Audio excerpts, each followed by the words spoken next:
Welcome back to the channel, you Kookz. Today we are going to just talk about just a little bit about this adventure we've been on, turning this raw land into a house of our own. We've come across some obstacles and some challenges, and we just wanted to share that with you all in today's video. Welcome back to the channel, you Kookz. Today this video is going to be just a little more about us, just kind of talking about what we've been through so far on this challenge, getting our land. If you saw those last couple videos, we got land, we started breaking ground, we started clearing out some trees and some other stuff, and now we are kind of going to talk to you about what our plans are with this property moving forward, what we're going to do. We've gone through a lot. We've talked with a lot of different contractors, different professionals, general contractors, all kinds of different people, and we finally come to a conclusion on what we're going to do here on our property and exactly how we're going to do it. And we're going to talk about how we got to that point, and we'll also talk about just kind of some things that if you're trying to take this journey as well, just some things to be aware of as that we've learned along the way. So as you know, we've gotten 5 acres of property, a nice wooded lot. We're actually here on the property now. This is kind of all we have set up. Is a picnic table. It actually came with the picnic table. So I think up to this point, the easiest thing we've done is actually buy the property. That was the thing we originally thought was going to be one of the harder things, finding a property. Where did we want to live? What did we want to do? Where did we want to be? And eventually we settled, and we just kind of said, you know, all this money we have saved is better put into an investment like property than just sitting away in the bank or in a safe. So we made the investment, we got the property, and it's a 5-acre lot. It has a road, it has power, it doesn't have a well or anything yet, and that's stuff that we're going to kind of talk about in today's video. I guess I would argue, though, that that was probably the hardest decision because it took us 7 years to decide where we wanted to live. Like, we've been looking for 7 years. Yeah, no, And then we decided on what we were going to do pretty quickly once we had the land. Yeah, no, that is true. Like, since we bought the property, we have made a lot of forward movement to getting it developed and getting it all set up. So yeah, I think, you know, I mean easiest as in maybe something transaction wise or something. Yeah, and also just something I wish we did earlier. So if you're out there looking at property, maybe considering pulling the trigger, because you can always sit on it and have it appreciate while you kind of figure out what you want to do with it. We were a bit more rushed, seeing that we bought the property in November. It snows up here, so it was kind of muddy and snowy until about March when we started to actually be able to make some progress. And I think that's a good point, like buying it, putting your money in an investment, because once we got our land appraised, it appraised for almost more than double what we bought it for. So if we turned around and sold it, we could have made money on it. Yeah, so, you know, getting the property, not the hardest part, you know, making sure, like we talked about in that last video, doing your due diligence, making sure everything's going to fit to your standards. So once we found out this was all going to work out, we had some covenants, restrictions of our area. We could build up a minimum of a 1,500 square foot house, and you can have a double wide or a manufactured home. And then that was kind of it. It has to be a permanent structure. There were some other restrictions that went into play, but it wasn't too much. It wasn't too crazy. So that's why we liked this area, because it was pretty easy to kind of get away with whatever we wanted. Almost. Yeah. However, once we started bringing out some architects, some contractors, some builders out here, our dreams started to kind of narrow in. Yeah. So right now, I mean, we can take on some aspects of building our own house. I know we can't do it all start to finish, but we were getting quotes up to $300,000 to $450,000 for literally an 1,800 square foot house. It wasn't even that big. It was literally, we wanted it like 1,100. Yeah, we saw this website, Truoba. They have like house plans, and they have some pretty cool ones on there. So we were like, oh, this is cool. Let's build this cool, cute little, you know, 1,400 square foot, modern looking kind of shed roof style home. And then when you start getting that down with the contractors, and it's going to end up costing you, you know, $350 plus $1,000 just to build a small home, it just seems absolutely ridiculous. So that dream kind of got squandered pretty quickly after talking with some people. We then met with a drafter. You know, you don't need an architect for a residential property, so if you just need someone to draft you plans, it can really be anyone. This guy was a drafter. He drafted many homes, and we were meeting with him. We were going over floor plans, and we liked what we saw, and we thought we were, you know, onto something. And you don't pay them until the plans get approved, the structural plans get stamped or something, then you pay the architect. So it was free to meet with him, free to give him our ideas, free to however, I don't things. think we left the architect's office feeling any more confident that we were going to have enough money to do this project. So that was another little speed bump we had. Then construction loans on top of that were interesting. Like, it was hard to get a construction loan on a property that doesn't have a well. So if you have a well, it's easier to get a construction loan on a property. But because ours doesn't have a well, we saw that dream dwindling as well for a construction loan because we didn't have a well. So slowly we're kind of like throwing ideas away that didn't work for us. Yeah, because then we did talk to a legitimate lender, and once they found out we didn't have a well yet, they were kind of skeptical of the whole project, and we essentially lost that opportunity to get money through that way. So obviously we don't have enough money to just throw down and build a house cash and be done with it. I wish we did, but that's not the case. So we obviously have to get creative with this. So we met with the architect, didn't work out. Luckily we're here near our hometown, and our friends, our contractors, general contractors, one of our good friends said, you know, you guys should just look into manufactured homes. And I didn't really know much about manufactured homes at this point. I wasn't really sure. I knew that they were double wides. Also, you know, they were also kind of the trailer homes. But and I didn't want to go look at them. I was like, no, we'll figure this out. We'll figure out how to build a house that we like and we love. And I don't want to live in a manufactured home if I don't have to. And then we just went out. He just said, just go look at them. So we just went to a local spot in town, just a random, kind of the first one that popped up on Google Maps, went and looked at them, did some tours, and we were actually really impressed with these houses. Way nicer than the manufactured houses you maybe remember growing up in or seeing, or your friends had them, or maybe you went to them as vacation homes. They are much nicer.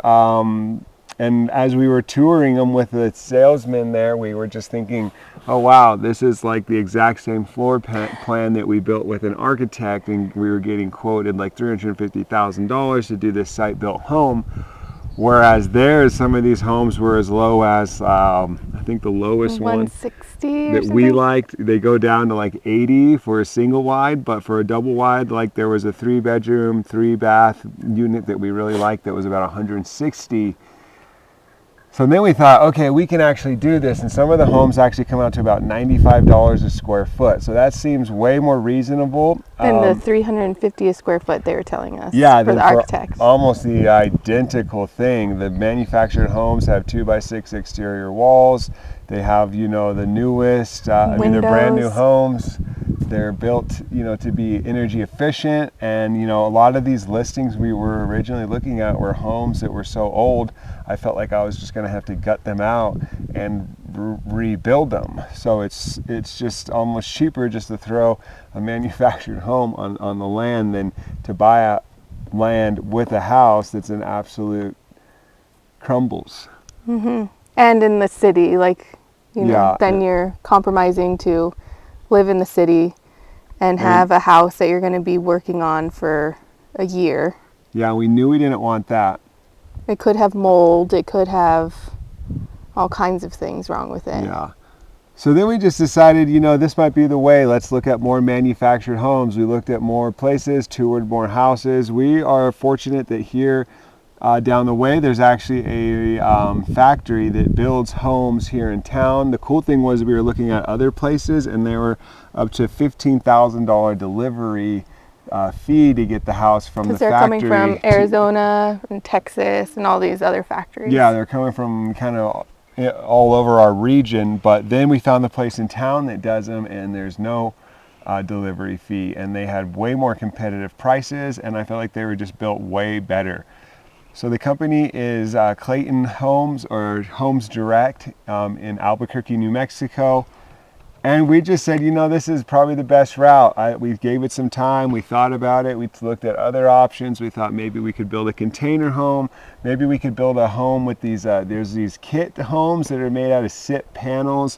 One of the companies I was looking at is Mighty Tiny Homes. Thing is though, when you build a house like this, a structurally insulated panel house, you need someone who's experienced and skilled in building with SIP materials, and we've met one guy, but he was way out of our budget.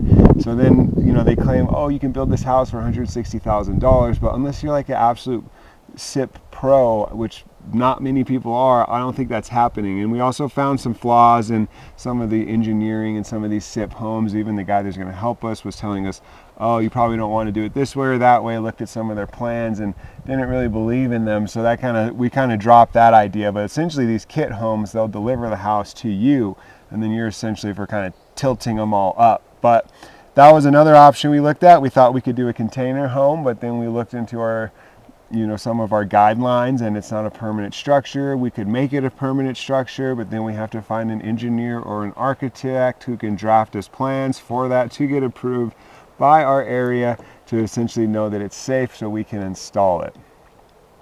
All of that stuff's kind of out with the manufactured home. They give you the drawings, you can change anything around, you can flip the house, you can you can add a bathroom, you can subtract a bathroom, you can... Yeah, Danny knows all the features here. Yeah, you can really do anything. You can turn a closet into a bathroom. You can add windows. You can add extra cabinets. You can add all kinds of stuff. So they were very customizable, which was cool. And they had so many different models just here in town. I think it was almost overwhelming the first couple times. Yeah, we couldn't remember which model we liked. We had to keep notes on all of the blueprints and stuff to know which houses we liked. And it's funny that Kevin says that I know all the features, because like I said, I was kicking and screaming going over there, and by the time we were leaving I was like, where do I sign? Like how do we start this process? Because I like these. Yeah, no, totally true story. Danny didn't even want to go and look at the houses, and then when we found the better manufacturer here in town, she actually gave them the $500 deposit, I feel like, after like the second time going, which we barely kept because you had 60 days. Do everything within 60 days, and I think we barely met it. We kept our deposit. But that was just a whole experience, going and looking at these homes, seeing that they're nice, seeing that they're totally doable, and seeing that, you're able to put a metal roof on them. So we thought this had to be the way to go. If we want to later down the road, we can always build another house here on our property. But this was a great start, specifically not only cost, but also time. So the time frame is much quicker. They build the house in the factory in about a week. So once you get your financing, once you get your foundation poured, they build the house comes off the line, and then they can deliver it. So you could get this done within a matter of months, whereas some of our friends on YouTube, some of our van friends, they've been building their houses for 6 to 8 months to a year, sometimes 2 years. So we had a time restriction here with the baby, so we're like, we have to do this, this is it. And it wasn't really like we had to do this. I thought it was the best, most logical choice. So anyone that's trying to buy a house now knows it's incredibly unaffordable. I think we can just say it's not even expensive, it's just unaffordable. But you can buy a piece of property. We got 5 acres. You could buy something smaller, put a single wide on it, and maybe spend like 200, 150 something out the door for a brand new everything. So I don't know, I just think it's a really great option to explore. So we're going to go ahead, pull the trigger on a 1,800 square foot 3-bedroom 2-bath house, and hopefully once we get further down, we'll give you guys a tour of what it's going to look like here. But yeah, I just think this is the best option for us right now. So something else we've learned along this way, getting financing, buying a home, there's a lot more than goes into it than you might think. Maybe you're out there, you already own a home, and you're probably laughing at us, Vankookz, that spent the last 7 years van lifing it up and then integrate back into normal society and come through a few road bumps or speed bumps. So first thing is getting finance. You definitely need income on paper. If you have a job, it needs to be for more than a year, and you need to prove that you're making the money. Yeah. So your paycheck has to be able to cover. So 40% of your paycheck has to be able to cover the house. So you have to be making 60% more than what your mortgage will be per month, basically. And that's how they gauge that you'll be able to pay it back. And that was something that we ran into that we wanted to point out to all you van lifers that have been driving around the country and looking for places to live and places to build. If you are, unless you have all the money to do all of it yourself, you're going to need a loan. And when you need a loan, like Kevin said, you have to have a job for at least a year. So I hadn't had a job for a year. I had been in my job for maybe 7 months on paper, but the loophole that I got through was you're allowed to go to school to get a certificate or some sort of degree in the field that you're going to be working in. So I was able to prove, like, here are my transcripts. Here was where I did my internship and did my hours to get my licensure. And then I got my licensure, and then I got this job. So because I had that whole timeline that I was able to prove that's why I was out of work and didn't have income, but that my income is secure now because I have this licensure for this job, we were able to get the loan with only 6 months of work. So if you are looking for a job, if you are looking for a place to live, you're probably going to need a loan. You should probably also be looking for a job that you can prove, that you can pay a loan off with. Yeah, and I know you might be thinking, well, I'm self-employed. We have 2 businesses, both Vankookz and our nutrition business, but we always did our taxes in a way that our businesses are just kind of write-offs, and we make kind of minimal income. So because honestly, we didn't pay ourselves out. No, we didn't. We never paid ourselves out, so it's not like we made illegal. money. Yeah, we never made money. On paper, it wasn't enough to get a loan. Yeah. Right? They're like, oh, you guys have your own business. I gave them my income statement or my income taxes, and they were like, yeah, like these businesses are going to get you like $1,000 a month on your for your loan or something. It ended up being nothing. And you also need to be able to explain the gaps in incomes or gaps in your work history. So obviously we've been on the road, doing some odd jobs, working here and there. It doesn't look great to a lender. So we were lucky Danny went to school. We're lucky we made that investment, and she followed through and did all her training. And that's really the only reason why we're getting this house.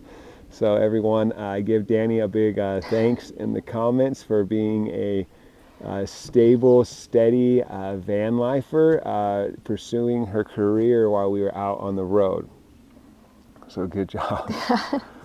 So yeah, you're gonna have to be able to prove your income. You're gonna have to be able to think about that. I don't know if maybe there's other ways for you to get money, but you're definitely going to need a good solid income to get a loan. So of course the loans, they're 30-year mortgages at, I think we got ours around 8%. So we got this massive income or interest rate. It's not too crazy. My dad said in the 80s he bought a house for like 20% interest. I think he said 18, but we'll round up and say 20. Yeah, it's high enough. So that'll change. The cool thing is about the higher interest rates is people are more available to help us. So we already have a crew to come out to do the foundation and do a bunch of work. So we're going to be able to get this going very quickly, which is good because... And that worked to our advantage too. That the loans are so high in percentage that people aren't really like diving into houses. Yeah. So we were able to be like, oh, you're ready, you're ready, you're ready. Okay, we need you guys to pour our foundation. Yeah, and then with the manufacturer too, they're not that busy. So once the foundation's poured, they can start working on the house, and we should be able to get it going really quickly here, guys. So it's going to get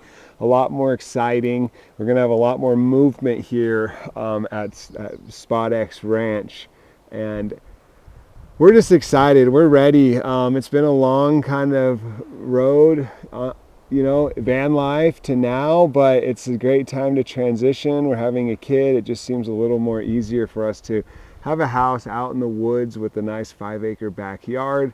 All kinds of different critters out here. I've been catching horny toads and all kinds of different bugs and lizards the last couple months. And Kevin and I were just talking about, we were just enjoying like the sounds of the crickets and like, just the sounds of the wind and everything. And then I had heard a car kind of going down a gravel road, and I kind of had that PTSD, like, oh no, don't come and like cramp our style on our campsite. And I was like, oh man, coolest thing is like no one can come up and like park right next to us with a generator. Or play their music, or unload their 20 kids. The Griswolds. Yeah. No, that's true. So yeah, we got our own little slice of heaven, a little bit longer video today, but we just kind of wanted to talk about all the stuff we've gone through. I feel like it's valuable information for anyone out there that's considering eventually going down this path. So just making sure, you have all your stuff in order. And also, I can't say it enough. Our friends have all been like, oh my gosh, how are you doing it? We talked to them about manufactured homes, and now they're kind of on board. They're on team buy land, throw a double wide on it. So we have a lot more content coming up. We're going to hopefully maybe go back, show you the house we're going to get. We should be able to go and actually see the house offline pretty soon here. So like I said, we're going to start moving a little bit quicker here. We just wanted to make this video to kind of tie it all together. I know we kind of just said, oh, we got land and we're doing this, this, and this. And it's kind of like a HGTV project. I got to make sure I go back and cover up all the bases and kind of just let you know what's happening and like where we're going here. So yeah, that's the plan. 5 acres. We're going to throw a 1,800 square foot manufactured home on it. And we got some pretty cool ways. We're going to mod it out and do some things with it. And we just can't wait to kind of share this with you. And also, I just hope this kind of starts turning some gears in your head. Maybe even gets you out there and looks at the manufactured homes in your area. I promise you will be impressed. Yeah, if you have any questions, like we tried to make sure we covered some questions that we'd get from just real life people in person that are like, wait, what are you doing? How are you doing it? And just actually interested in the process because they themselves can't afford to buy a house in the city and be happy with their purchase and be happy with their investment. So we've gotten a lot of questions from people and we wanted to make sure that we covered that here. But if you have any other questions, just shoot us in the comments. We'd love to help out with any insight we have. Yeah, and then another last thing is, we have higher interest rates right now, but these are lower cost investments. So I think the house we're looking at is around $180,000, 1,800 square feet. I think you guys are going to be very impressed, and hopefully here we're going to show you the home and we'll close on our mortgage and we'll do all that here and we'll just take you all along with us. And like I said, we're just hoping we can get in there here before the end of July. So thanks for watching Kookz. We got a lot of gears in motion, some stuff's coming together, and I think I just can't kind of wait to share this with you. Like and subscribe if you're new. Thanks for watching, and we'll see you Kookz next time. Maybe we'll have new baby Kook next time. Yeah, you might not see Danny.